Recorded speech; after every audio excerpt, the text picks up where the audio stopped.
It was about a year ago when my parents and sister went out of state for a sports tournament, and I was left alone in the house for 3 days. I'd never been home by myself for that long, and I thought it would be nice to have some peace and quiet. The first night went by without anything out of the ordinary. I watched a couple of movies, made some popcorn, and went to bed around midnight. I didn't think much of it when I woke up in the middle of the night with an uneasy feeling. It was not anything specific, just a weird sense that someone was watching me. I shrugged it off and went back to sleep. The next day, everything seemed fine. I spent most of the time inside, just relaxing and watching more movies. By the evening, the feeling started to creep up again, like there was someone there, even though I was alone. I checked the house to make sure that all the doors and windows were locked, and everything looked normal. I even walked around the yard for a bit to see if anybody was outside, but I didn't find anything.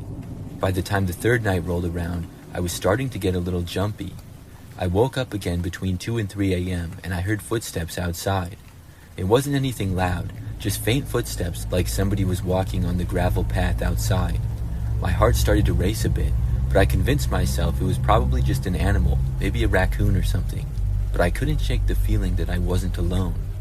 I couldn't fall asleep again, so I grabbed my shoes and flashlight, and I went outside to check things out and ease my mind.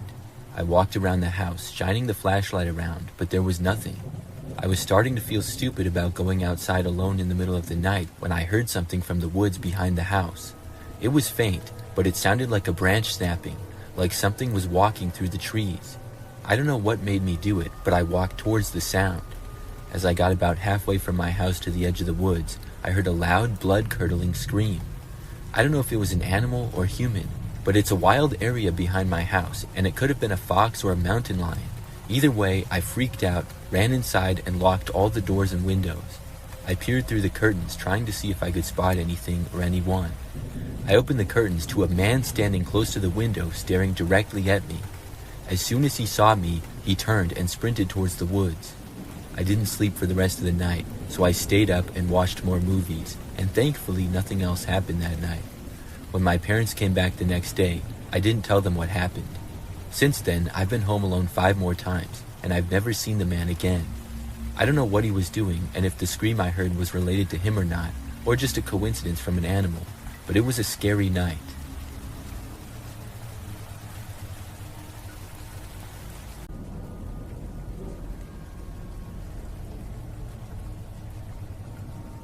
I live alone. This is something that happened just a few months ago. So my apartment is pretty standard for the most part. However, the front door opens right up to the outside, and there's a small grass area there. To the right of that is the parking lot. Then there are several levels of units. Mine is on the first level. I was at home one evening after I had gotten back from work. I was in the kitchen cooking, and right in the middle of that, my doorbell rang. I wasn't able to go over to the door right away, but I stopped what I was doing and then went over there. This was maybe 20 seconds after the bell had rang. When I got there though, I didn't see anybody. I looked out the window to as much as I could see, and there was nobody there. So at that point, I just went back to cooking. I didn't really know who it could be or why somebody would be ringing my doorbell. I figured that it was most likely someone at the wrong apartment though. Nothing else happened for a while. Several hours later, I was in my living room just hanging out. Then the doorbell rang again. I remembered from before and wondered if that person was back. Then the doorbell started ringing again and again, a bunch of times, really fast. I was so confused. I got up and started walking over to the door. In the time that I was going over there, the doorbell ringing stopped. Before opening the door though, I made it to the window and then looked outside. When I did, I was surprised to see that nobody was there again. They had been ringing my doorbell so many times in a row like they really wanted me to answer, and now they were just gone. I didn't know what to make of it. I looked around for several minutes but didn't see anyone. After that, I went back to what I was doing. I only stayed up for maybe another hour if that. Then I was tired and decided to go to bed. I started turning off the lights in my apartment, but before heading to my bedroom, I went over to the front door and looked out of the window one last time. However, this time I saw something. There was this tall and kind of thin man just standing there a few feet away from my door. He wasn't facing me, but kind of to the side. He didn't appear to really be doing anything though. The guy was wearing all black clothing, and I had no idea who he was. I thought that this was maybe the person who kept ringing my doorbell. It just seemed really suspicious though. I watched him for several minutes. The man just stood there and sort of looked around. Then he started walking away slowly. He went in the grass area out front, and then he walked across the quiet street that was there. After crossing, he walked right into the woods. There was no path or anything. He just went right in, and the woods there is very thick. I was so confused and also creeped out. Since then, I haven't had any more strange doorbell rings or anything. I also haven't seen the guy, and I'm still wondering who he is and what he was doing. I'm also wondering why he just went in the woods like that.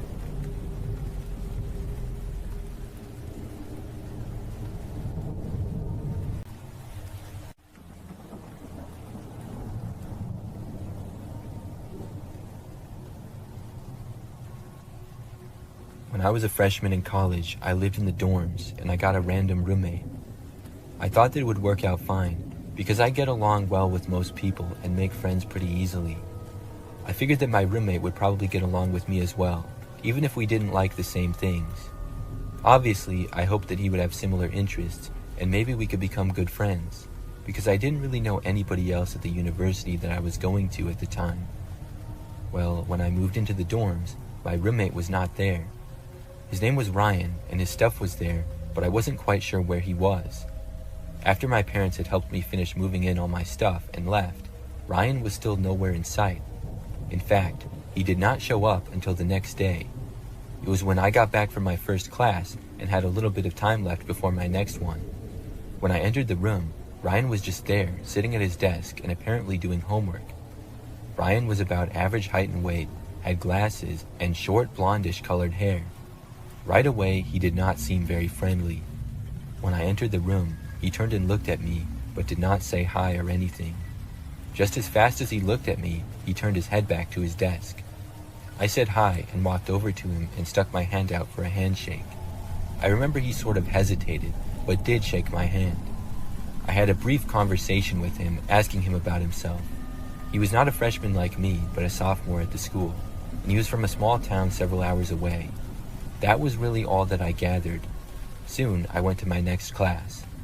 After that, things only got more and more strange. Ryan was not often in his room, but when he was, I would sometimes try talking to him. He would usually give me very short answers and never ask me anything about myself.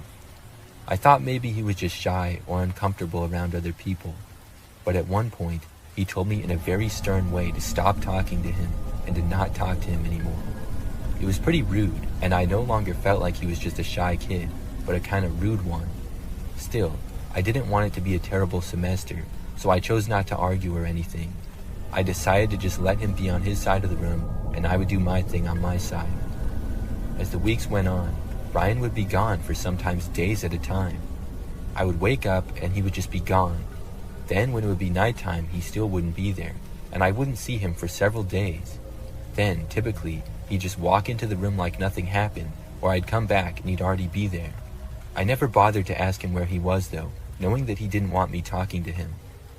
I remember at one point, on one of the days that he was at the dorm, he left sometime in the evening. Hours later, at probably like 11 o'clock at night or so, I remember I heard talking in the hallway. It got louder, and I realized that two guys were arguing. I recognized Ryan's voice to be one of them. He loudly told the guy to shut up, and a few seconds later, he walked into the room.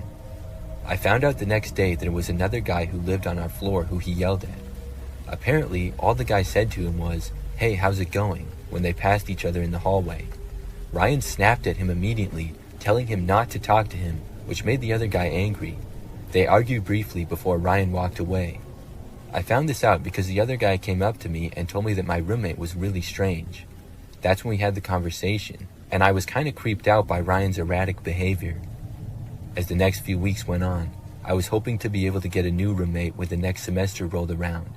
In the meantime, I just ignored Ryan and he did the same to me.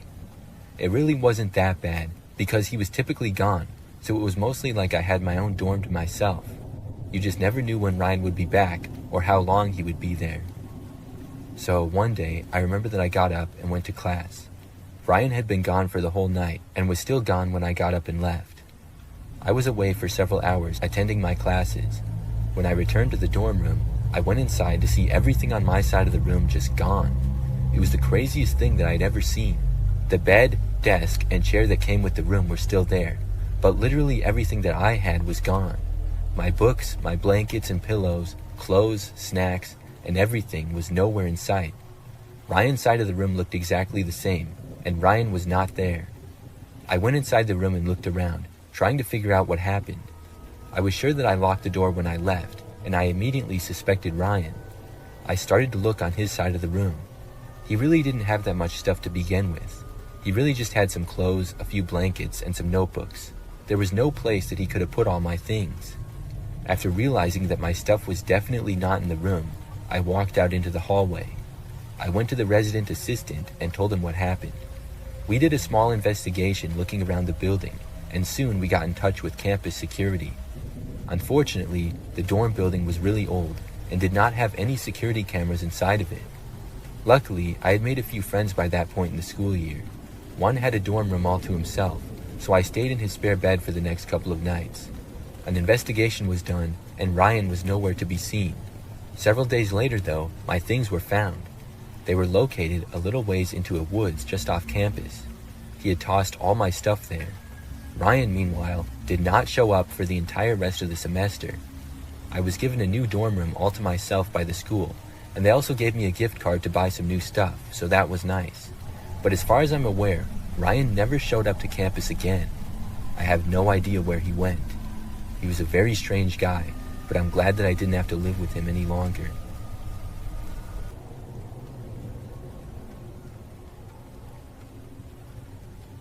This happened when I was about 10 or 11, camping with my mom near a river in the woods. It was just the two of us out there, no one else around. The nearest farmhouse was a couple of miles away, but we were mostly alone. We had the tent set up and a small campfire going when a little before dark, this man arrived to our site. The area we were in was open to anyone wanting to camp, so it wasn't strange to see somebody else, but he had no gear with him at all. He made conversation with us and eventually came around to warning us that there were wild dogs in the area that we needed to watch out for. My mom and I were slightly uncomfortable because he didn't leave and said that he would stay at the campsite a while to protect us from the wild dogs. My mom hinted several times that we would be fine and that he was free to leave because we didn't need his protection. But he didn't leave. He stayed a long time, but there wasn't much we could do because it was a public campsite. He had the right to be there if he wanted, even though he had no camping stuff with him. Eventually, my mom told the man that we were going into our tent for the night, thanked him for keeping us company, and said that he could leave and we would be fine. I asked my mom quietly if he was going to hurt us, and she said of course not, but I could tell by the way her voice cracked that she was scared too. We didn't want to provoke him, but we didn't want to make him feel like we were scared either. So we just crawled into our tent while the man kept sitting on a log at the fire pit. I don't think my mom slept that night, as she had a knife close to where she lay in the tent. I watched the man through the flap in the tent for a while. At one point, while sitting by the fire, he pulled out a long knife and started sharpening it on a stick. He just stared down at the blade and ran it along the stick, making these slow scraping sounds.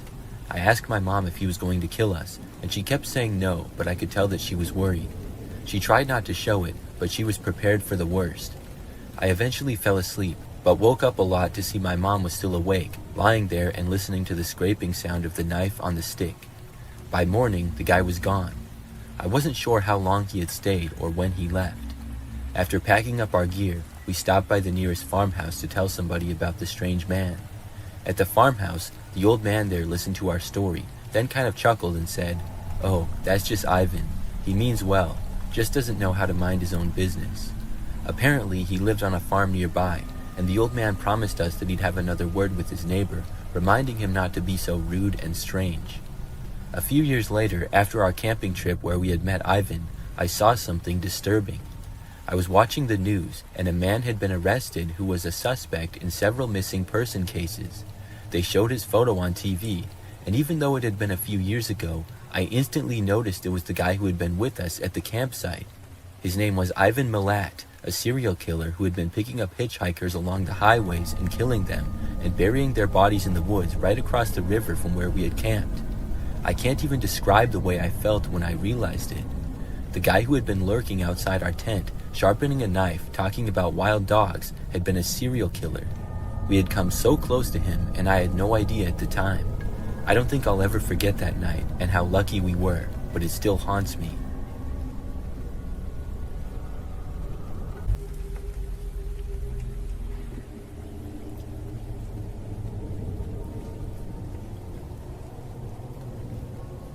For 1 year when I was in middle school, I did homeschool. It was mostly just online, so it was pretty much like online classes for college, except there wasn't really a teacher. It was all done on this computer program and on the internet. So every day for school, I would just sit in my room at my desk and computer and do school there. Overall, it wasn't too bad, but I didn't really leave the house much. When I wasn't doing school, I would stay on my computer and usually play video games there as well. And the next day, I remember that I did my school again like normal. After that, I played video games, and I remember that I stayed up late playing on my computer after my parents had gone to bed. But during this time, at probably after midnight, I got another email. It was from the same school email that I had received the night prior. This one had no words, but just a photo that was attached.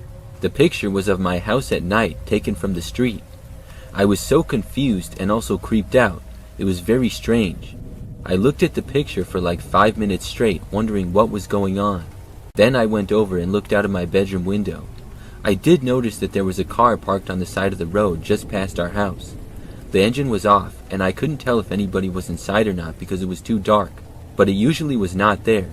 Most of the time, cars did not randomly park on the side of our street. I was really freaked out. I went back to the email and just kept looking at it. Then I realized something. This was not the official email address from my school. They had the same name and same logo, but the email for this was one letter off, which is why it was hard to see at a glance. This was somebody pretending to be my school. I had no idea who would do this or why though. It wouldn't be one of my friends messing with me or something like that, because I wasn't even old enough to drive and neither were any of my friends. This was so strange. I went back over and looked out of the window again. The car was still there. I thought about waking up my parents, but didn't. I went back to the email and blocked the account. Then I just hoped that nothing crazy would happen. I went around the house and made sure that every door was locked, which it was. Then I made sure that every window was completely covered. A few were not, and I covered them. After that, I went back to my room. I checked out of my window again, and the car was still there. After that, I stayed at my computer playing video games to try to get myself to calm down. Eventually, I did. It was probably close to 3 a.m. by the time I was able to fall asleep. When I woke up the next morning, I checked the window and the car was gone. I also checked my email and did not receive anything else strange.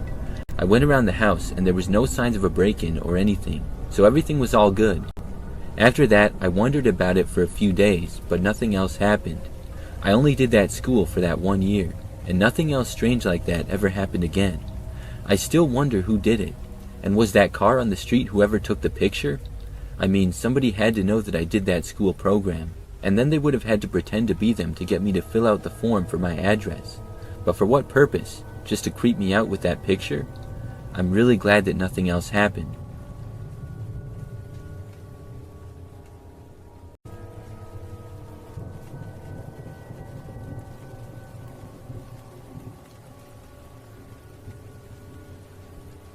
This happened a long time ago.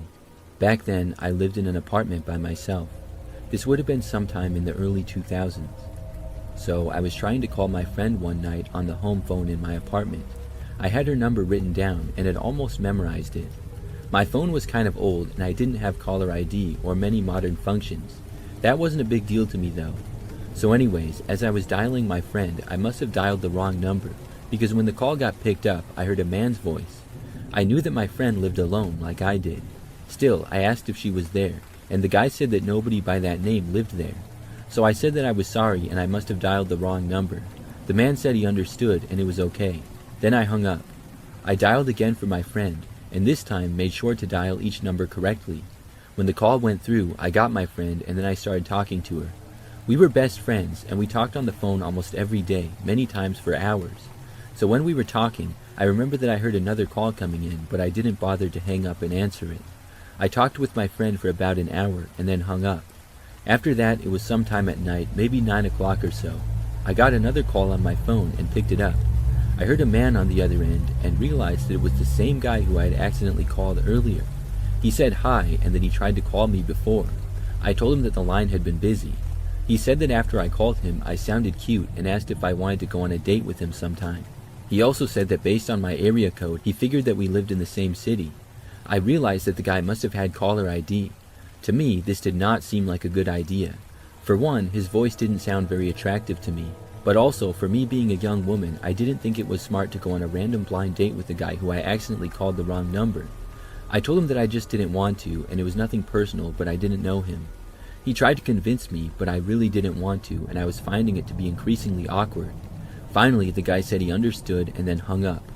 But apparently, he did not in fact understand, because he called me back like 10 minutes later. I answered because again, I didn't have caller ID, and I didn't know who it was that was calling me. When I answered the phone, he asked if I had changed my mind yet.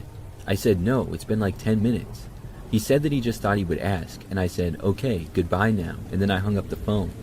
Then I called my friend again, because I just had to tell her about the crazy thing that had happened. For the rest of the night, the man did not call.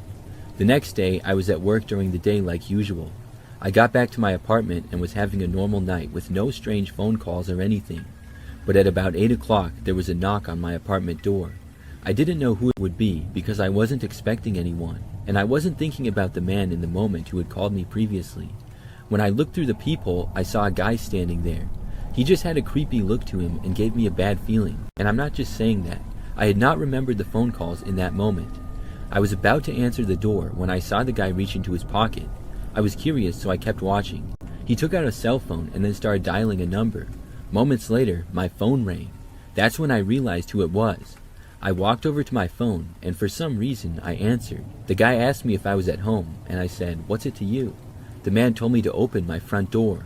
That's when I knew for a fact who it was, and I told him to go away. He said that I should go out with him and give him a chance. I told him that if he didn't go away now, I was calling the cops. He got offended and then finally hung up the phone. I went to the peephole again thinking that he had left, but he hadn't. He was still there. Then he loudly banged on the door. I still didn't open it. He yelled at me, demanding that I let him in, but I still wouldn't do it. By this point, I was about to call the cops, but he finally turned and stormed off. That's when I looked out of the door again for a while and made sure that he had gone. And after he was out of sight, I looked out into the hallway just to make sure that he was actually gone. He was. I was extremely creeped out by the guy. I don't know how he knew exactly where I lived. I think that maybe he looked me up in the phone book. It was a very scary experience, though.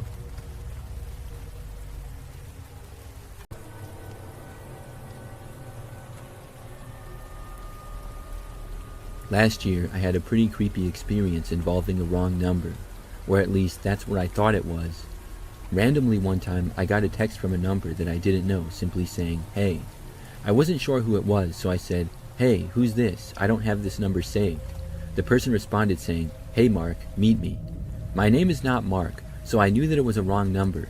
I responded saying that I was not Mark and they must have the wrong number. Very soon after, I got another text. They said, "Okay, who are you?" I realized then that it was probably a scam and they were trying to get my information.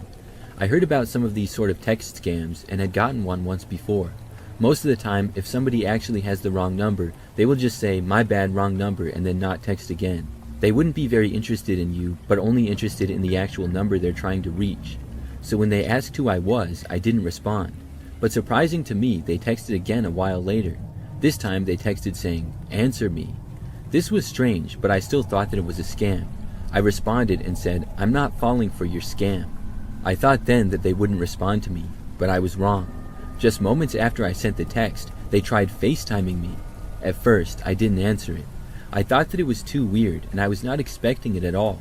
But after I didn't pick up, when I did, it was hard to see at first who was on the other end. But after looking, it appeared to be somebody who was in a very dark, unfinished basement. I couldn't make out the details of their face because it was too dark and sort of blurry. The quality wasn't the greatest either, but I could tell that it appeared to be a man, and he started talking in an extremely deep voice. The voice did not sound natural, like he was trying to fake it. As he spoke, I couldn't make out any of the words that he was saying either. He was sort of mumbling, and it didn't make any sense. I said nothing because I had no idea what to possibly say. I just sat there watching him in shock. He continued to move around the dark basement and ramble incoherently in that creepy deep voice. He went on for about a minute or two, and I couldn't take it anymore. I ended the call, and then I blocked the number right then and there. It was really strange. After that, I didn't get any other weird texts or calls. Looking back at it now, I still have no clue who that was. I'm not sure why they texted me or called me. It was not the scam like I thought it was. But what was it? I'm still trying to figure that out.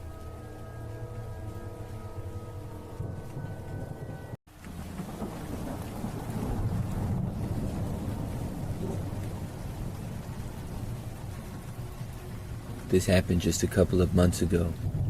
It was the weekend and I was up late watching TV. I was in the living room of my apartment and relaxing after a long day of work. My apartment is not that big. It's basically one giant room with a kitchen at the front by the door and then the living room past that. I think that's a pretty standard setup. Then there's one bathroom and one bedroom off of that down the tiny hallway. So as I sat there feeling relaxed and having an ice-cold drink, I suddenly heard a knock at my apartment door. I didn't know who would possibly be there because I obviously was not expecting anybody. I looked over to the door but did not bother to get up. I figured that it was probably a mistake. Maybe somebody was trying to go to another apartment. After maybe 20 seconds, they knocked again. Then I heard a younger man's voice say, "DoorDash." Now, I did not order anything on DoorDash. In my mind, this was a simple mistake. One of my neighbors must have ordered food, and the delivery guy simply had his address mistaken. So I got up from the couch and started walking over to the door. My plan was to just tell the guy that he had the wrong place and to double-check the address. When I got to the door, I opened it. But as soon as I did, I saw that there was not just one guy there, but there was 3 men. They were all dressed in dark clothing and had sweatshirts and jackets with hoods up. My door was open for literally half a second, and as soon as I started to open it, I thought better of it and began to close it.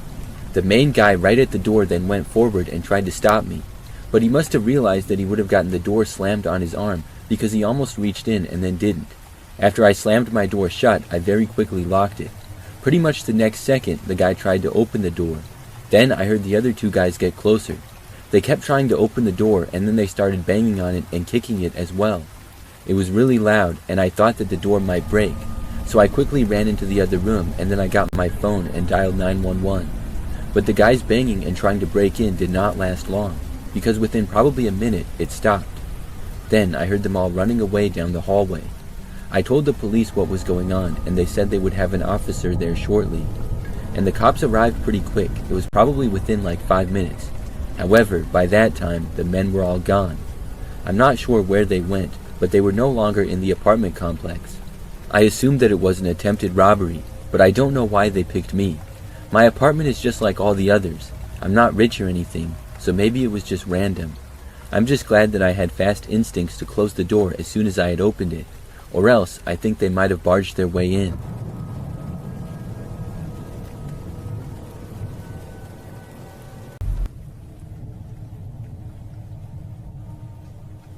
A couple of years ago, my phone broke. It had been pretty old, and I was sort of meaning to get a new one. But after breaking, I had to find a new one fast. I thought about going to the store or looking online. But to try to save some money, I went on Facebook Marketplace. I also wanted to get one as fast as possible. I had heard there were a lot of good cell phones there for cheap. After maybe 30 minutes of looking, I found one. It was the same phone that I had before, but a few generations newer. The price also seemed very cheap compared to what it would be elsewhere. So at that point, I decided to send the seller a message saying that I wanted to buy the phone. Now, the seller's Facebook account was pretty mysterious. Their name was just JM. I clicked on their profile, and they did not have a profile picture. There wasn't much information about them either. Still, I didn't think that was too big of a deal, and I contacted them. It did not take long before I heard back. The seller, Jay, I guess, told me that I could buy the phone as soon as that night, and I agreed. I suggested that we meet at a local shopping center. However, Jay said they could not do that because they had kids and could not leave their house. Instead, I was supposed to come over that night. I said okay, and I agreed to it. I understood that people with kids probably wouldn't be able to just go whenever. So I was given an address, and that night I drove to it. It took maybe 15 minutes to get there. It was a little bit far away in an area that I had never been before. When I got to the address, I saw that it was a house that looked slightly run down, and there didn't appear to be any lights on inside. The whole neighborhood looked a little bit run down, and the houses had fairly large properties. I had no way of texting the seller that I was there because of my phone being broken, but I had my watch, and I was right on time for when we agreed. So I walked up to the front step and rang the doorbell. After maybe 30 seconds, the door started to open. There were 2 doors, a screen door and then an actual one. The inside door opened just a few inches, and I saw a woman was standing behind it. She told me to go around to the back and then close the door. So I walked around to behind the house and then entered a back door there. This led into a dimly lit kitchen area. The woman was there inside and sitting at a table. I entered and then sat down across from her. It appeared as though every light in the rest of the house was off. We both just sat there in awkward silence for a few moments. Then I mentioned the phone, saying I would like to buy it. The woman said that she would go and get the phone and got up. I kept sitting at the table. She left the room and I waited at the table. The whole thing so far had seemed really strange. As I looked around, I saw no signs of her having kids. So I waited at the table for at least a good 5 minutes. I didn't know what was taking so long. Did she lose the phone or something? I decided to ask. I called out asking if she was okay, and she called back from the other room saying yes, and it would just be a moment. So I kept sitting there, but then at least 5 more minutes went by. I was starting to feel nervous. It was just really strange. When she left the room, she didn't turn any other lights on either. I could barely see around the kitchen as it was. Eventually, I got impatient and I stood up. I walked to the end of the kitchen and to the entrance of what appeared to be the living room. There was no sign of the woman. I called out again, asking what was taking so long. This time, though, I got no response. I kept standing there looking into the living room, and there was a hallway at the end of it. It was really dark, like I said, but after standing there for like a minute, I thought I saw the woman cross the hallway. She did not bother to say anything or acknowledge me. This was really weird. I walked back into the kitchen. I thought about things, and then I decided to just leave. This whole situation was creeping me out, and I didn't know what was going on. So I walked over to the back door, left, and then walked back out to my car. When I did, I looked back at the house. I saw now that one of the lights was on in a front window which hadn't been before. The woman was looking out of that window and staring at me from inside. It just really creeped me out. I got back inside of my car and drove home. After that, I went and bought a cell phone from the store.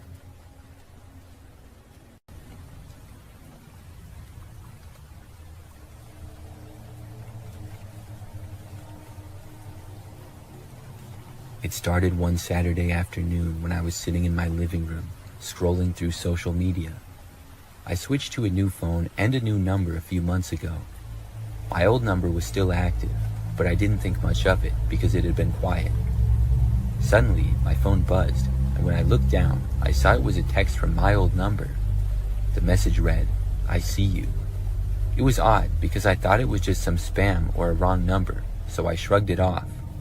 A few hours later, another message came through saying, "You don't remember me?" I had forgotten to change my number on a few accounts, so it was possible that somebody had gotten a hold of it. I decided to reply, trying to keep it light, and I typed back, "Who is this?" The response was quick and said, "You know who I am."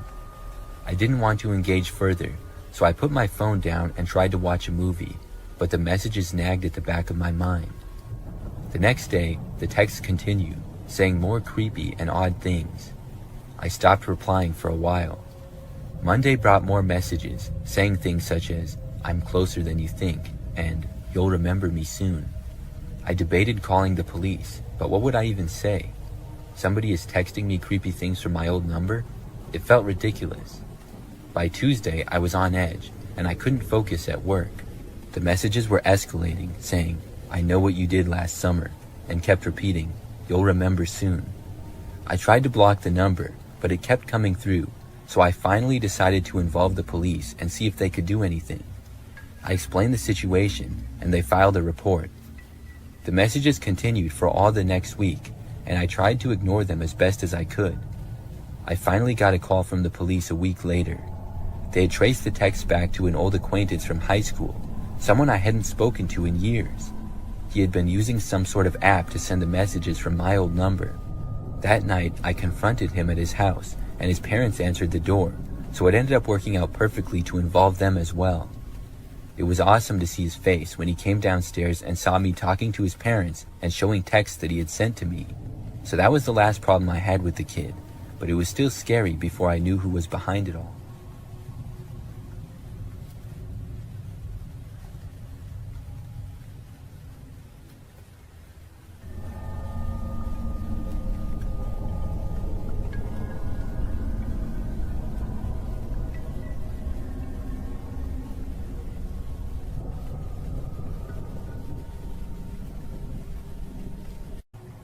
I was selling a desk on Facebook Marketplace a few years ago. It was a pretty nice desk in my opinion, and I had bought it from IKEA just 2 years prior. However, I was going to be moving and I decided to get rid of it. During this time, I lived in a smaller house by myself. I remember that after I made the listing for the desk, it took a couple of days before I got any responses. When I did, I got a message from a man named Charlie. He said that he wanted to buy the desk. There wasn't a whole lot of conversation between us other than that. I was happy that somebody wanted to buy it, and I made sure that he was good with the price, which he said that he was. I thought the price was reasonable, so I was glad to hear that, and then I gave him my address. We agreed that he would come by the next evening at about 5 o'clock. And when the next evening rolled around, I had the desk just inside of my front door for Charlie to come and buy. He got there at about 5, and I let him inside of my house. Charlie was skinny with somewhat curly blondish hair. He was wearing a sweatshirt.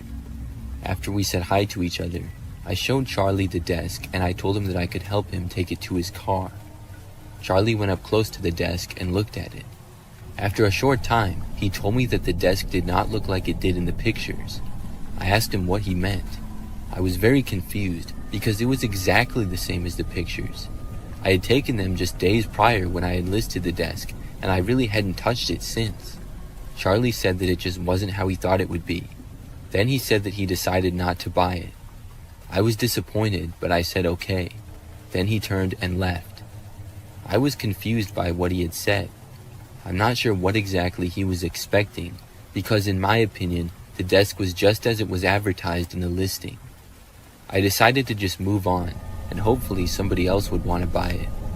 So the night went on, and I ended up staying up pretty late. It was nearly midnight. I was in the other room, and I heard the sound suddenly of somebody trying to open the front door. When I heard this, I walked over and looked out of a front window. I saw a man standing there, wearing a hat that was mostly covering his face. But I then realized that this was Charlie. I didn't know what he was doing. After literally trying to open my front door, he then walked away, but he didn't leave. Instead, he walked around to the back side of the house. He tried that door, which thankfully was locked. After that, things were quiet for a bit. Then he returned to the front. This time, he actually knocked on the front door of the house, but I was not going to answer it. After being at the front door, he moved to several windows. It seemed like he was trying to look inside. I had covers for most of them, but I could still see his shadow on the other side. After he was still in my yard prowling around for that long, I decided to call the police. I told them the whole story, and within 10 minutes, an officer was there. Meanwhile, Charlie had stayed there the whole time. When the police arrived, he tried running, but was quickly caught. He did not break in, and I think he ended up getting off for the most part. I have to think, though, that he was trying to find a good place to break into my house. I'm really glad that he didn't.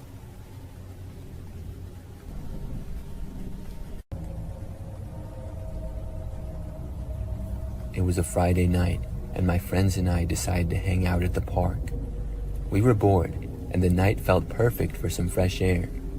Around 10 p.m., we heard a car approaching. It was slow, the headlights cutting through the darkness. At first, we didn't think much of it, but then we noticed it was moving towards us. As it got closer, we could see that it was an old beat-up sedan with the windows tinted, so we couldn't see who was inside. Probably just somebody passing through, I said, trying to shrug it off. But as soon as it got closer, the car stopped right in front of us. We looked at each other, unsure of what to do. The engine idled, and the driver's side window rolled down. Staring out the window that had just been rolled down was a clown, complete with a painted face and wild hair. He had a wide grin that looked more unsettling than friendly. "What's up, kids?" he shouted, his voice high-pitched, and he asked us if we needed a ride. We all exchanged nervous glances. Nobody said anything, and we just hoped that he would drive away. There was something off about him, his smile and the way his eyes seemed to be darting around. The clown called out to us again, saying, "Come on, don't be shy." My friend Sarah was the first one to say anything, as she whispered to us that we should leave, her voice shaking. She stood up, and we all followed her lead, backing away from the bench. "Wait, where are you going?" the clown asked, still grinning. "I'm just trying to be friendly," he said. We turned and ran towards the nearest exit of the park. I looked back once, and the clown was still sitting there, his smile now more sinister. We didn't stop running until we reached my house. Out of breath, we piled into the living room, slamming the door behind us. We tried to laugh it off, but the mood had shifted. We were all on edge, checking the windows to make sure that the clown wasn't following us. We eventually relaxed a bit and put on a movie. Hours passed, and at around 1 a.m. after the movie was over, my friends began to leave one by one. After the last one left, I locked the door and turned off the lights. I settled onto the couch, thinking I might finally get some sleep. But then I heard a faint sound outside, an engine slowly driving up the street. I walked quietly to the window and peeked through the blinds. There it was, the same old sedan from earlier, and the window rolled down with that same clown staring straight at my house. His face was illuminated by the dashboard lights, and his grin seemed wider than before. He just sat there, motionless, as if waiting for me to make a move. I backed away from the window, my mind racing. I wanted to call the police, but I didn't want to draw attention to myself or risk being seen. I stayed away from the window, pacing in the dark. The engine continued to run, and I could hear the faint sound of some circus tune music playing. Minutes stretched into what felt like hours. I didn't want to look, but curiosity gnawed at me, so I moved back to the window to take a look outside. I could see the clown now tapping his fingers against the steering wheel, still wearing that disturbing grin. Suddenly, he turned his head towards my window, as if sensing I was watching. My heart stopped, and I ducked down quickly, wondering if he had seen me. After what felt like an eternity, I heard the car door slam. I held my breath, waiting for the sound of footsteps. But instead, I heard the engine rev and the car speed off into the night. That image of the car and clown inside scared me for a while, and for the next couple weeks I was paranoid, always checking around me if it was nearby, especially at night. Many years ago, I used to live in this crappy apartment by myself. I had a 1-bedroom, 1-bathroom unit on the second floor of the building. During the time of this event, I'd been living there for over a year. So one night, I was by myself, and I had been home for several hours. It was about 9 o'clock at night or so, and I was hanging out in the living room. I remember that I kept hearing the sound of somebody walking down the hallway. Like I said, the apartment was not the nicest, and it was kind of old, so the walls were pretty thin, and you could hear whenever somebody walked down the hallway. But it wasn't a big problem, because the building was usually pretty quiet, and there were maybe 10 or 12 units total on my floor. So it didn't happen very often where people would walk by. But I seemingly heard somebody walk back and forth down the hallway about 10 times in the span of like 5 or 10 minutes. After hearing this person walk by, I got curious as to what was going on. I got up and walked over to my door, and then looked out of the peephole. After looking out for maybe 10 seconds, I heard footsteps. Then I saw a man walk down the hallway right past my door. He was kind of tall, thin, and had sort of long hair, and I didn't recognize him as anybody who lived there, but I figured that he probably did. After walking past my door, he went down the hallway. I kept watching for a little bit, and then I started to walk away. But I heard the footsteps then coming back, like he turned around, so I walked back over to the door and looked out of it again. This time, the man started walking by again, but right as he got even with my door, he suddenly stopped, and then he turned his head and looked directly at my door. It was like he could see me, and I quickly moved back. It was really creepy. The guy started standing there right in front of my door. I did not go back to look. Instead, I went back into the living room. But a short time later, I heard a knocking on my door. I had a bad feeling about it, knowing that it was the strange guy who was walking up and down the hallways. Obviously, I had no clue what he wanted, but I also didn't want to know. So I did not get up and go answer the door, but he continued to knock. He would knock for a few seconds, stop, and then knock again. This went on for several minutes. I got annoyed, and I eventually got up and went to look again. When I did, I saw this guy still standing there on the other side. He started knocking seemingly louder than before, now pounding on the door with his fists. Then he actually tried opening my door. It was locked, but I moved away again, hoping that he wouldn't be able to somehow get inside. He kept alternating between pounding on the door and trying to open it. After this went on for a while, I heard the sound of someone else's voice in the hallway, I recognized it as my neighbor Jerry, who lived across the hall and to the right. The guy stopped banging on my door, and I heard the two of them talking. Then, all of a sudden, I heard some shouting and what seemed like an altercation. I went over to the door, and this time I opened it. I saw Jerry laying on the ground and just barely saw the other guy sprinting to the end of the hallway and then leave. I went over to Jerry and asked if he was okay. Jerry said that the guy had punched him in the face and attacked him. I went and called the police, and then Jerry and I waited for them. Jerry was fine, but he said that he had wanted to see what all the racket was about because he heard the guy knocking on someone's door. He went out and questioned the guy, and he said at that point the guy just attacked him. The police looked around, but the guy had left the building. After that, the man did not return. I don't know why he was trying to get into my apartment or what he was even doing there. I feel bad that Jerry got beat up, but I'm glad that he was okay. The whole thing was very strange.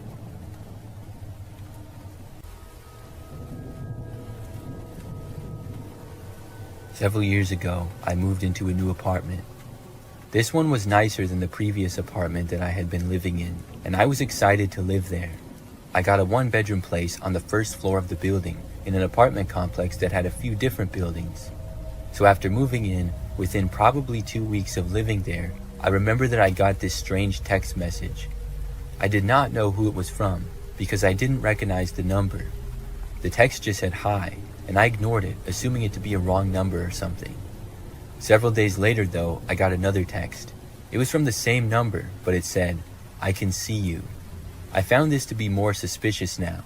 I wondered if this was actually a wrong number or maybe something else, but quite possibly it was just a prank from a random number. I texted back asking who it was. They did not respond though. I got up and went over to my window and closed the blinds. It was nighttime, and I had a very large window that led out to a patio. Next to that was a small courtyard that connected to the other apartment building. I wondered if somebody could in fact see me, but I didn't really think so. I didn't get any more texts for the rest of that night. Either the next night or the one after, I actually got a call though. When I saw the number was calling me, I hesitated before answering, but my curiosity got the better of me. Even though I was really nervous, I picked up. I said hello, and there was a pause before I heard a whisper of a man on the other end. He just said that he knew where I lived and that I was home. I didn't know what to make of this.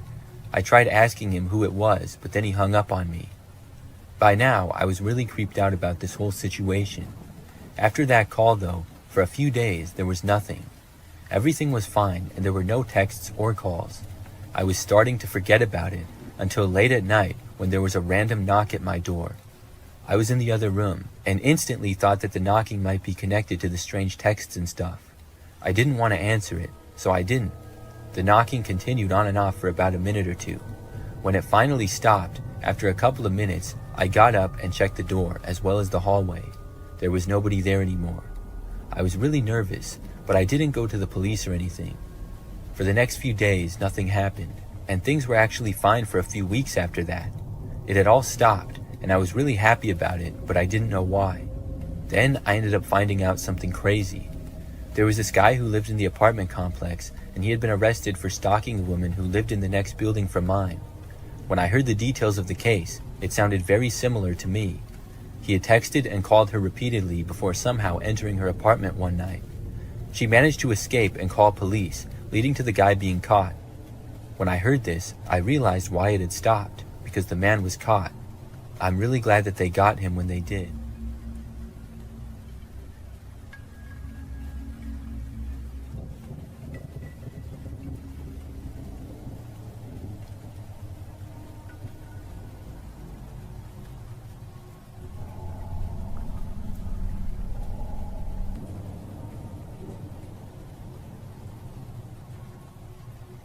This is the story of the time that I got a job from Craigslist. Years ago, when I was in college, I hardly had any money. I was really busy, and I remember during the summer one year, I got this internship, but I didn't get paid anything for it. I was living with my parents, so I didn't have too many expenses, but I still wanted to have a little bit of money. I couldn't get a job because I didn't have enough time in my schedule. But that gave me the idea to look on Craigslist for something that I could do on a weekend sometime. I knew that there were people who would pay money for you to do yard work for them or something. And yard work was exactly the type of thing that I was looking for. I was pretty confident in my skills, and after looking on Craigslist for a couple of days, I saw an ad that interested me. It was a man who said he needed somebody to do quite a bit of work on his property. The job would take several hours at least, but he was willing to pay good money for it, and the guy also said that there was potential that he would need work done again another time. The ad did not have a specific day, but said to contact him for more information, so I reached out and pretty quickly I got a response. We arranged a meeting of basically a job interview at a local restaurant. The man's name was Robert, and he seemed to be a nice guy. He said that he owned several houses in the general area. Some he was fixing up to sell, and others to rent. He recently bought a house that needed a lot of yard work done to the property. He said that if I wanted, he might need me for another property in the future as well. The man asked me what day I would be available to work, and I told him. So he gave me the address of the house and said that I could have the job. When the date we agreed on several days later came, I drove to the house and got there when I was supposed to. Robert was not there, but he was at another one of his properties. He said that when I was almost done working to text him and he would come by and pay me. Then I started work. The property of the house was a little bit out there in the country. I was supposed to mow the grass, do some weeding, pick up all the tree branches and stuff in the yard, and then plant a bunch of these flowers that the guy had. The yard was pretty large in both the front and backyard, and at the end of the backyard was a large woods. I'm not sure if that was still his property or not, but I believe at least part of it was. It was definitely a lot of work, but I didn't mind it too much. About an hour in, when I was mowing the grass on the guy's riding mower, I saw something off. I was in the backyard and a good distance away from the house, but I saw what looked like a man staring at me from inside a window to the house. It really took me by surprise, because I was under the impression that the house was empty. I thought that maybe someone was renting the place or something like that. As I kept mowing, I looked over a few more times. When I got a little closer, the man suddenly moved away from the window. I didn't get a good look at him, but later on, I remember that I was mowing in the front and I saw him again. He was once more staring in my direction. When we made eye contact, he didn't move away this time. Instead, he continued to stare at me. I had to look away because it was really weird. I tried to just ignore it though. Soon I finished with the lawn and then went on to the gardening. Once more though, as I was doing this, I noticed the guy staring at me. Not too long after that time, I remember that I got a call from the owner of the house. He was just asking me how things were going and said that he would come by in a little bit. I said that it was going good, but then I decided to ask him if somebody was renting the house. The man said no, the house was currently vacant. I told him how there was a guy inside that kept staring at me. The man told me that he was going to call the police, and he was also going to come over as soon as he could. He recommended that I go to my car and wait in there until the police arrive. I took his advice, and I stopped working and went to my car. I was parked on the side of the street out front, and I kept looking to the windows but no longer saw the man. About 10 minutes later, the police arrived, followed by the homeowner about 2 minutes after that. He opened up the house for the police, and they went inside. About 10 minutes later, they came out and said that the place was empty. The man must have left. I was very confused because I hadn't seen him leave, so it had to be out the back. Robert went inside and said that he saw evidence that somebody else had been there. I didn't go in the house, so I don't know if something was stolen or what, but I was glad that he didn't think I was crazy or making it up. The police looked around the front and backyard briefly and then left. Before Robert left though, he said that he trusted that I would finish and he paid me. I was in fact going to finish, so I stayed there and I continued gardening. I was almost done, and it took me only like 20 or 30 more minutes to finish. When I was done, I was taking the weeds and tossing them in the woods like I was supposed to. As I approached the entrance of the woods, I saw the man again. He was standing pretty deep in the woods, partly behind a tree. I'm not sure if he knew that I saw him or not. I tried to play it off and I calmly walked away. I was really glad that I was done with work. I quickly went to my car and then left. I called Robert and told him that the guy was back. After that, I went home. I'm not sure who that guy was or how he got into the house, but that was a really creepy experience.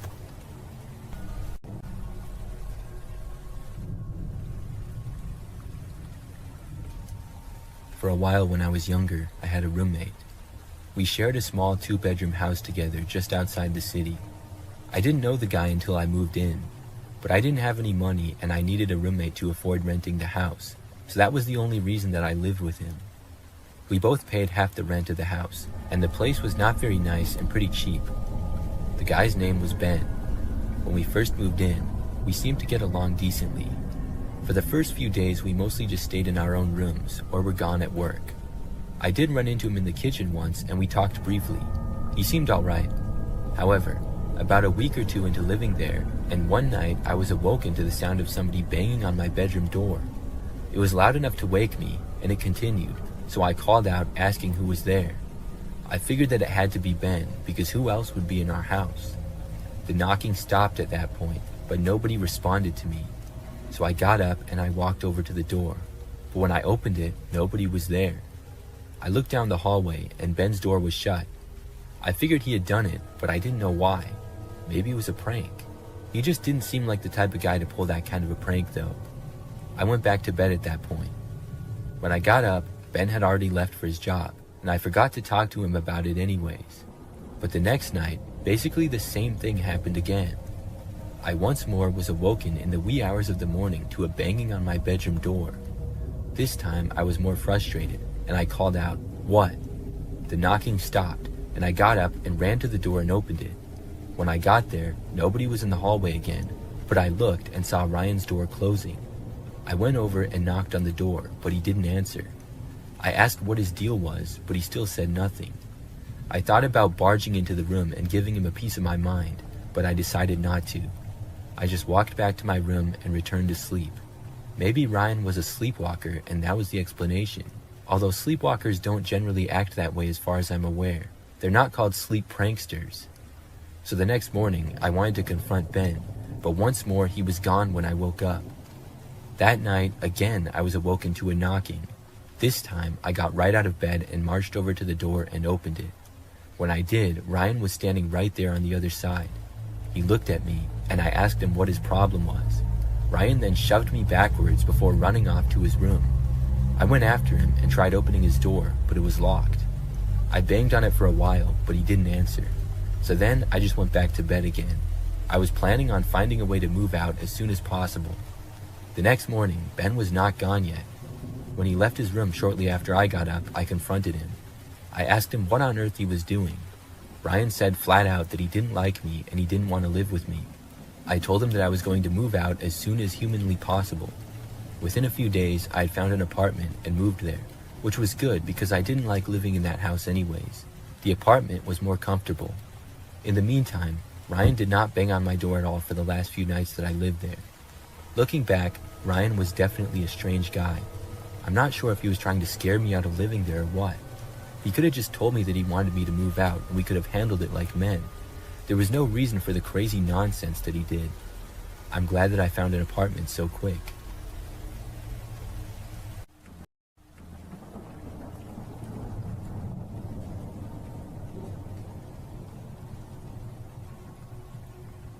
When I was about 8 years old, I remember that I took a train one time with my older sister.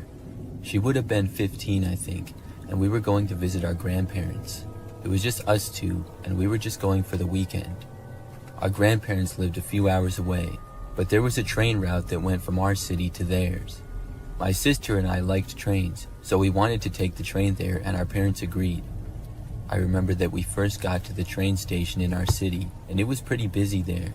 Soon we boarded the train and got into our seats. The ride was pretty smooth, and we sat by the windows and watched things go by. I would say that the train was almost completely full with passengers. When we arrived in our grandparents' city, we got off the train along with most of the other people. Some of them were staying to go to the next stop though. So my sister and I walked into the train station, and I guess our grandparents were not there yet to pick us up. As we waited, my sister said that she was going to use the restroom. I didn't have to go, so my sister walked off and I kept standing there.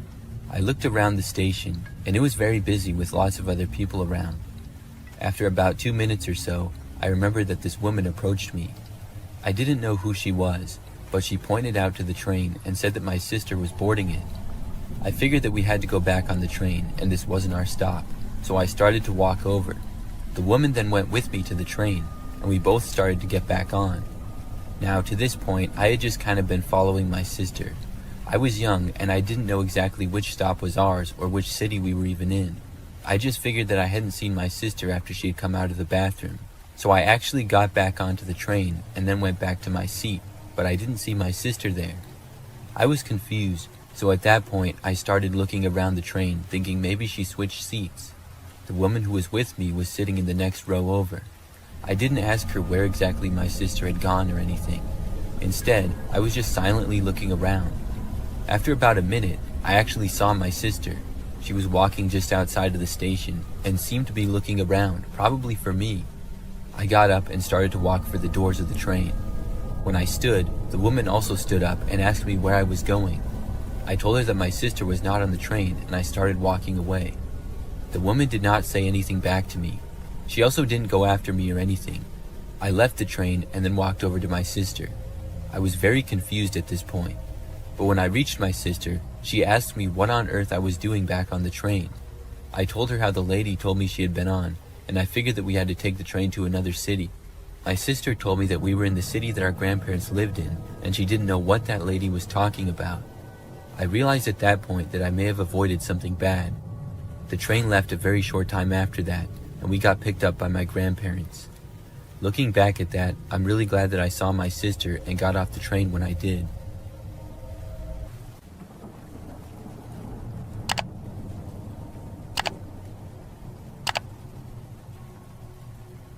I don't go on Facebook that much, but I do go on from time to time, and last year something really strange happened. One day I went on Facebook for the first time in probably a couple of weeks. When I did, I saw that I had one new friend request and clicked on it to see who it was. The person appeared to have the same exact profile as me. They had the same name as me and the same profile picture. It was like they were pretending to be me. I clicked on the profile, assuming it to probably be a bot, but this was really strange. There was not a whole lot that I could see right away on the page, so I accepted the friend request to see more. After I did, I saw that this person pretending to be me had posted several of the same pictures that I had on my page, but this profile only had one friend, which was now me. I was still thinking that it was a bot of some sort, and this was really weird. I sent a message to the person saying, "What's the meaning of this?" They responded back rather quickly, saying exactly what I had sent to them. "What's the meaning of this?" I asked who it was, and they wrote back the same thing, just imitating what I said. It was really weird. I figured at this point that it was probably some kind of a prank. I got off of Facebook and texted a few of my friends about it. However, when I did, none of my friends admitted to it and didn't seem to know what was going on. I know my friends pretty well, and they all seemed genuinely confused. The next day, I was really curious as to who it was, so I went back on and sent another message to the page. This time, hoping that it was a joke somebody was playing on me for some reason, I said, "This is a funny joke, but seriously, who are you?" The page responded just saying, "This is not a joke." They finally said something other than just what I had said to them. I asked them to stop pretending to be me, saying that it was really weird. They responded saying, "Okay, I will just take your account then." I didn't know what they meant by this, but I was annoyed and I blocked the page right then and there. I thought that was that. The next day, however, I got a Facebook notification randomly saying that several people had liked my photo. I hadn't posted anything lately, so I went on to see. That's when I realized that my account had been hacked. There was a picture posted to my account. It was my profile picture, but put through several filters, and it looked really weird. Whoever was behind this said they would hack my account, and they did. I really couldn't believe it. I quickly deleted the post and then changed my password. I hadn't told my previous password to anyone, so I don't know how they would have even known it. After that, I didn't go on Facebook for a long time, and also strangely, the person never hacked into my account again or sent me another friend request or message. I still don't know who did that or why. It's very mysterious.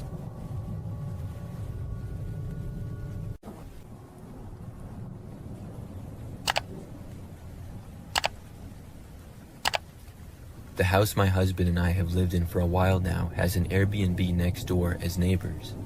It has been operating for close to a year now as an Airbnb. My husband and I often notice the guests coming and going.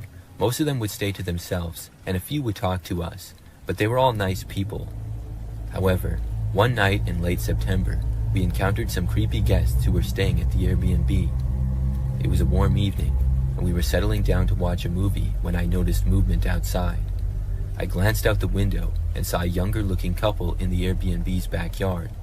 They seemed to be setting up something odd with candles and laying other things down on the ground. I showed my husband, and we both agreed that it was strange. Our best guess was they were setting up some sort of ritual. However weird it was, everyone has their own unique hobbies, and who were we to judge what they wanted to do with their time at the Airbnb? We watched them for a while, unable to tear our eyes away. Firstly, it was just fun to watch, but also, we wanted to make sure that nothing extremely creepy was going on. They took a while to set up, so eventually we got bored and went back to watching our movie. Before going to bed, I checked out the window to see if the young couple was still out there. They still appeared to be just hanging out with whatever stuff they had set up, so I dismissed it and went to bed. In the middle of the night, I was gradually awoken by sounds coming through our bedroom window that was open for air. I could hear soft murmurs outside, low and rhythmic. I glanced at the clock, which showed that it was past 2 a.m. now. I woke up my husband, and we went to check out why the neighbors were still up at this time. We got out of bed and made our way to the back of the house and looked out the back window towards the backyards. Surprisingly, this time the young couple was in our backyard, standing and making strange movements in the flickering candlelight. It appeared they were doing whatever ritual thing they had set up earlier. What was even stranger was there were some lights in the woods, which were way out on the property away from our house. I guess the couple had set up some candles way out in the woods as well, but I wasn't sure. It didn't make sense. Somehow, it felt scarier to go outside and confront the couple about being on our property, rather than just let them continue what they were doing. We double-checked the house, locking all our doors and windows just in case before going back to bed. The next morning when we woke up, we cautiously walked into our backyard, checking to see if anything was damaged. It looked like the couple from the Airbnb had already left, since their car was gone. Everything was normal in our backyard, thankfully, besides a note that we found in the middle of the lawn pinned down by a rock. I bent down and picked up the small piece of paper and unfolded it to read it. It read, "Thank you for your participation. You have been blessed.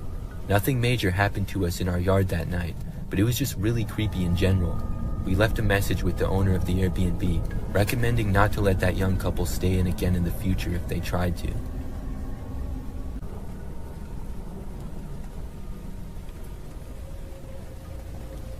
A few years ago, I stayed at an Airbnb for the first and last time in my life.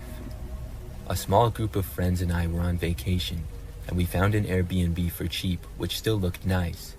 It was nice because we didn't need to have any interaction with the host, since it was just a lockbox on the door with the key. The host had texted us the combination to get the key from the box, and we were able to let ourselves inside. Once inside, we got settled in and started making dinner. The house was pretty nice, just like we thought. What was strange though, as we explored the rooms, we noticed there were a lot of valuables just sitting out. For example, one of the rooms had a PS4 plugged in, and in a drawer in another room, there was some car and house insurance things, as well as some cash in a wallet. We thought it was strange how trusting the host was of random people staying in his place not to steal anything. We weren't planning on taking anything, but I'm sure there's some people who wouldn't think twice about it. Anyways, later that night after eating, we checked out the rest of the place, picked our bedrooms upstairs, and eventually checked out the basement. As we explored the large basement, we came across a door that was locked. The door being locked itself wasn't anything strange, but the fact that many valuables were left laying around in the house made us think, if none of the valuables were behind the locked door, what would the door need to be locked for, and what was behind it? Anyway, we continued with the rest of the night and went to bed at a good time since we had to be up early the next day.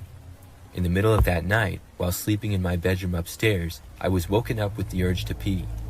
I tried to go back to sleep, but it was bad enough to keep me up, and I had to go to the bathroom. As I got out of bed and approached the door, I heard some movement out in the hallway. It sounded like somebody was shuffling down the carpeted hallway. I opened up my door to continue towards the bathroom, expecting to see one of my friends awake also trying to use the bathroom. When I opened my door, however, I saw someone at the end of the hallway opening a different door and look inside. I immediately could tell that this was not one of my friends based on the shape of the figure. I flipped on the light switch for the entire upper hallway, which was thankfully right near me. I screamed loud enough to wake up all my other friends as I saw a man at the end turn towards me with a look of surprise on his face. I was worried that he was going to attack someone, but thankfully, he seemed more ashamed and upset at getting caught snooping around the house and looking into our rooms. Turns out, he was the host of the Airbnb we were staying at. He tried to explain what he was doing here in the middle of the night, saying he was looking for some tools that he had left behind and needed for the morning. It wasn't a very convincing argument.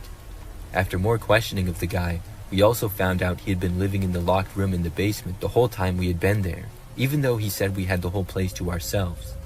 Needless to say, all my friends and I are very certain that this guy was a creep and had probably been doing this to guests for years. On the bright side, at least he wasn't violent or aggressive, because we realized how much worse the situation at night could have been. I'm not certain what legal consequences this guy was faced with, but he did lose his right to rent out places at least.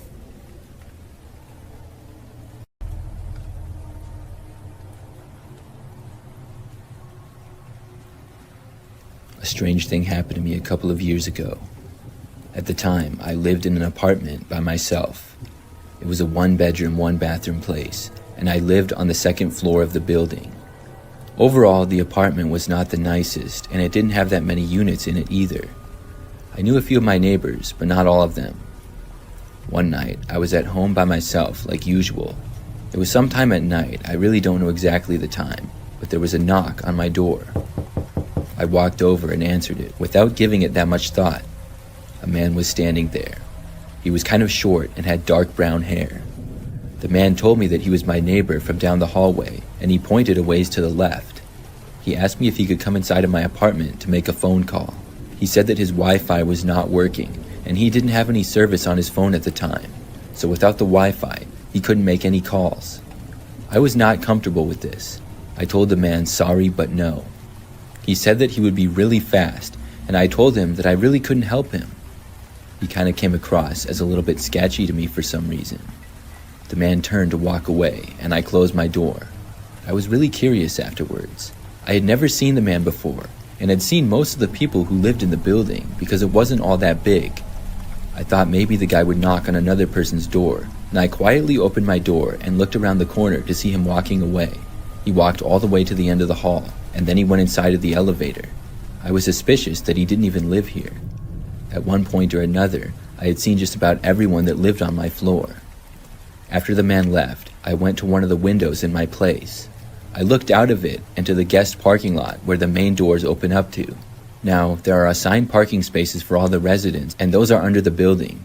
There's a small guest parking lot with like 10 spaces out front. I saw the man leave the building and then walk to an older looking car in the guest parking lot and drive away. He definitely didn't live here. So why would he lie to me and claim that he did? I didn't know, but the fact that he wanted me to let him inside of my apartment kind of creeps me out. He certainly made up the whole story about his Wi-Fi being down and him not having any cell phone service. I'm not sure how he got into the building in the first place, but most likely somebody else let him in when they were entering.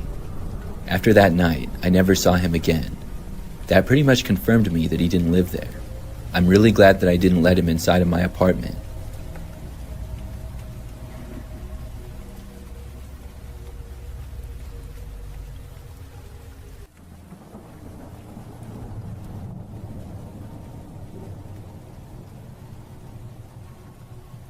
A couple of years ago, I bought a gaming computer on Facebook Marketplace. I've been wanting to buy one for a while, and I knew that they're typically very expensive. So that gave me the idea to go on Facebook Marketplace and look for a used one. After several days of looking, I found one that I wanted. I decided to reach out to the seller and ask a little more information about it. The seller was a guy named Jeremy. We went back and forth a little bit, and I decided that I wanted to buy it.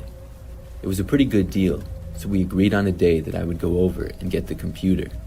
It also came with a monitor, keyboard, and mouse as well. So after I bought it, I took it home, set it up, and started using it. I was happy with my purchase, and I used the computer for the next week and a half. Then I got another message on Facebook from Jeremy. He said that he wanted his computer back. I was really confused when I saw this, because he had just sold it to me like a week before. He said that he changed his mind and wanted it back now. I didn't want to return it. I liked the computer, and I had already installed several games and other programs on it. I told Jeremy no, I wasn't going to return it. Then Jeremy said that he would give me a certain amount of money for it. The funny thing is that the amount he offered was less than I paid for the computer by a few $100s. I pointed that out, and he said that it was all he could afford to give. Now, when he originally said he wanted it back, I assumed that meant he would pay the full price. I said the answer was still no. I was really annoyed that this guy was trying to get the computer back, and even more annoyed that he wasn't offering the full price. If he didn't want to sell it, then he shouldn't have sold it. However, Jeremy was not happy that I refused to give the computer back. He then sent me a friend request on Facebook, and then started messaging me a bunch of times. I ignored him for a while, but after he kept sending me messages for like 3 days straight, I blocked him. I thought that was that. This situation was strange enough, but unfortunately, that was not the end of Jeremy. Probably about a week after I blocked Jeremy, he showed up to my house. I happened to be home alone and was in my bedroom, on the very gaming computer that I had bought from Jeremy. It was nighttime and about 8 p.m. and dark out. I heard a knocking coming from the front door. I got up and left my room and went over to the living room and then looked out of the window. Jeremy was there on the front step. I recognized him from when I bought the computer. How did he know where I lived? This was really strange. I watched him stand there and knock again on the front door. I was wondering what on earth he had planned. Did he think that by showing up at my house unannounced that would make me change my mind? I stayed in the living room and ignored his knocks. I was hoping that he would just go away, and most of the lights in my house were off, so maybe he would think that I wasn't home. But I watched Jeremy hang around the front step for several more minutes. I was kind of looking around, and I had to move back from the window so that he wouldn't see me. He came back and knocked again on the front door, this time louder. He also yelled, asking for me to come outside. I still ignored him. I walked back to my bedroom, hoping that Jeremy would eventually give up and leave. When I got back to my room, I put in some headphones and sat back down at my computer. For the next 5 minutes or so, everything was fine. But suddenly, I heard a knocking sound. I took out my headphones and looked to the direction of my window. Jeremy was standing there, looking into my bedroom. I got up and ran over to the window and closed the blinds. Jeremy started yelling at me, but I couldn't really hear what he said very well. I left my bedroom and went back towards the living room. By that time, Jeremy had made his way back towards my front door. Then he started banging on it again. I went over to the door and shouted to him that I was going to call the police. Jeremy yelled at me to give the computer back. Then I called the cops. I told them what was going on, and Jeremy still wasn't leaving, and he continued to stay there, even after I got off the phone with the police. But unfortunately, he finally left just moments before the cops got there. I talked to them, gave them a description of Jeremy, and told them my side of the story. After that, the police left and said to call back if Jeremy ever returned. I was afraid that he would, but luckily he didn't. I still have a hard time believing how crazy it was, and I can't believe that that actually happened.